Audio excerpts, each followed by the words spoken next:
Hello my dear friends. Rajasthan कर्मचारी चयन board Jaipur द्वारा एक और विज्ञापन बड़ी भर्ती एलडीसी के लिए विज्ञापन जारी कर दिया गया है, जिसमें राजस्थान कर्मचारी चयन बोर्ड में विज्ञापन में 10,644 पद हैं, जिसके विभाग 6 विभागों के अलग अलग पद हैं, जिसमें टीएसपी नॉन टीएसपी के अलग अलग पद हैं। पहला विभाग है राजस्थान लोक सेवा आयोग। राजस्थान लोक सेवा आयोग में पदों की संख्या है टोटल 6 पद हैं, जिसमें नॉन टीएसपी के हैं, टीएसपी के नहीं हैं। आगे बात कर लेते हैं हम प्रशासनिक सुधार विभाग में सबसे अधिक पद हैं 9806। टोटल पदों की संख्या है, जिसमें टीएसपी के हैं 979 और गैर अनुसूचित क्षेत्र टीएसपी नॉन टीएसपी के हैं 8827।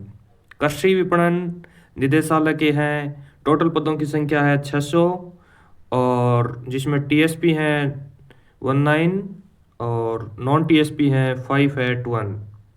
इसी प्रकार आगे के क्रम में है राजस्थान राज्य कृषि विपणन बोर्ड, जिसमें टोटल पदों की संख्या है 98, जिसके टीएसपी के इसमें पद नहीं है, सभी पद नॉन टीएसपी के ही रखे गए हैं।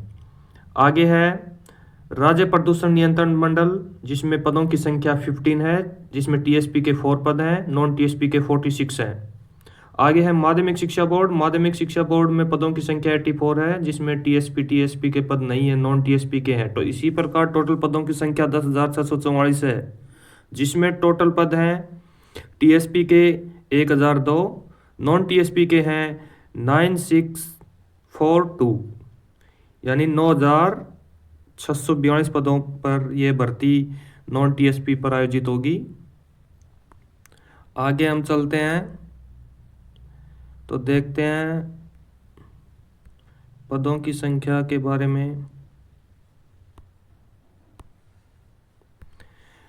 किस प्रकार से हम आगे ये विज्ञापन में रिक्तियों का आरक्षण के अनुसार विज्ञापन जारी कर रखा है, जिसमें हॉर्टिजनरी रिजर्वेशन है, ये आप देख लेना। और आगे है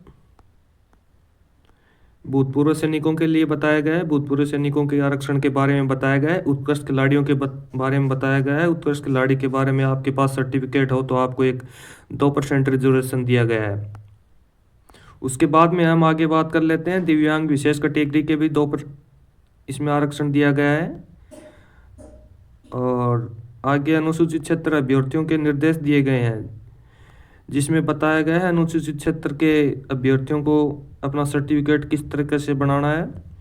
ये एलडीसी भर्ती वैसे L5 में है, वेतनमान L5 है, जिसमें आपको परीक्षा काल में नियत पारिश्रमिक मिलेगा। आगे सबसे बड़ी समस्या आती है शैक्षणिक योग्यता के बारे में। हम शैक्षणिक योग्यता के बारे में बात करते हैं। शैक्षणिक योग्यता ये भर्ती एलडीसी 2026 में सीईटी 2024 वाले अभ्यर्थी ही आवेदन कर सकते हैं। जिसका सीईटी 2024 पास है वही व्यक्ति इसमें आवेदन कर सकते हैं, जिसमें पात्रता रखी गई है सीनियर सेकेंडरी। सीनियर सेकेंडरी के बाद में आपके पास में कंप्यूटर का डिप्लोमा होना चाहिए। कंप्यूटर के डिप्लोमा में सर्वप्रथम हम बात करते हैं O लेवल का डिप्लोमा। उसके बाद में आती है यदि न्यू दिल्ली नेट के द्वारा आयोजित जो डिप्लोमा जारी किया जाता है वो है, तो वो भी आपके मान्य होगा। उसके बाद में हम बात करते हैं कोपा। ये कोपा क्या होता है? कंप्यूटर ऑपरेटिंग प्रोग्राम असिस्टेंट होता है। ये आईटीआई वालों इंस्टीट्यूट होते हैं वो करवाते हैं। उसके बाद में हम बात कर लेते हैं यदि आपके सीनियर सेकेंडरी में कंप्यूटर साइंस सब्जेक्ट रहा हुआ है और वो उससे आपने 10+2 कर रखा है तो वो भी मान्य है। उसके बाद में आता है diploma in computer science and engineering from polytechnic institute, यानी पॉलिटेक्निक में आपने कंप्यूटर साइंस इंजीनियरिंग से डिप्लोमा कर रखा है तो वो भी मान्य है। और अपना एक सबसे अच्छा RSCIT VMOU द्वारा आयोजित होता है वो तो मान्य है ही। उसके बाद में हम बात कर लेते हैं कि ये देवनागरी लिपि और हिंदी का ज्ञान होना चाहिए, राजस्थान संस्कृति का ज्ञान होना चाहिए। ये परीक्षा 2 चरणों में होगी। 2 चरणों में पहले तो आपके रिटन एग्जाम होगा, उसके बाद में आपका वो टाइपिंग टेस्ट होगा। उसके आधार पर यह परीक्षा आयोजित की जाएगी। उसके बाद में दे रखा है आयु के बारे में बताया गया है कि मिनिमम आयु 18 वर्ष होनी चाहिए, मैक्सिमम आयु 40 वर्ष होनी चाहिए। कैटेगरी के अनुसार आरक्षण भी प्राप्त दिया गया है। 18 वर्ष की आयु 1 जनवरी 2027 को हो जानी चाहिए। और आगे दिया गया है इसमें पेंशन के बारे में, विवाह पंजीकरण के बारे में, और पंजीकरण शुल्क जो आपका बताया गया है कि भाई आप ओटीआर करते हैं तो पंजीकरण शुल्क वो लगता ही है। परीक्षा का आयोजन कब किया जाएगा? अधीनस्थ बोर्ड द्वारा डेट डिसाइड की गई है। परीक्षा 5 जुलाई 2026 को आयोजित की जाएगी ऑफलाइन मोड पर, या 6 जुलाई को भी हो सकती है, वो आवेदन आने के बाद में ही पता चलेगा। प्रवेश पत्र आपको SSOID से मिल जाएगा, इसमें कोई आपत्ति है नहीं। और एनओसी लेना है, जो सरकारी गवर्नमेंट जॉब में है उनके लिए बताया गया है कि एनओसी चाहिए कि जब आपको ज्वाइनिंग के टाइम पर। आवेदन कैसे करें? आवेदन SSOID के माध्यम से करें। खुद जानते हैं तो खुद अपने मोबाइल से कर सकते हैं, या CSC सेंटर पर जाकर अपना आवेदन कर सकते हैं। किसी प्रकार की गलती कर दी गई है तो बाद में एक बार सबमिट होने के बाद में अधीनस्थ बोर्ड ने बताया ऑनलाइन आवेदन में संशोधन नहीं होगा। किस किस में नहीं होगा? अभ्यर्थी के नाम में नहीं होगा, पिता के नाम में नहीं होगा, लिंग में नहीं होगा, जन्म तिथि में नहीं होगा, स्वयं के फोटो व हस्ताक्षर में नहीं होगा। इतनी बातों का विशेष ध्यान रखें और आवेदन समय रहते कर दें। उसके बाद में यदि आप आवेदन कर दिया गलती से और आप एग्ज़ाम में नहीं देना चाहते तो आप फॉर्म को विड्रॉल कर सकते हैं। ये विड्रॉल आपको बताया जाएगा एग्ज़ाम होने के 1 माह पूर्व। उसके बाद में बताया गया है आपको जो प्रमाण पत्र की ज़रूरत है, जिस प्रकार शैक्षणिक योग्यता, डिग्री, डिप्लोमा, यह सभी अधिसूचित विभाग, कार्मिक विभाग द्वारा जारी सर्टिफिकेट में बताया गया है कि यह सभी एग्ज़ाम से पहले के होने चाहिए आपके पास।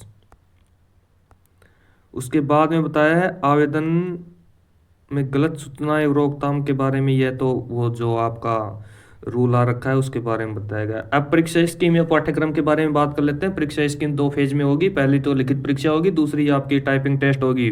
लिखित परीक्षा में 2 भाग बताए गए हैं।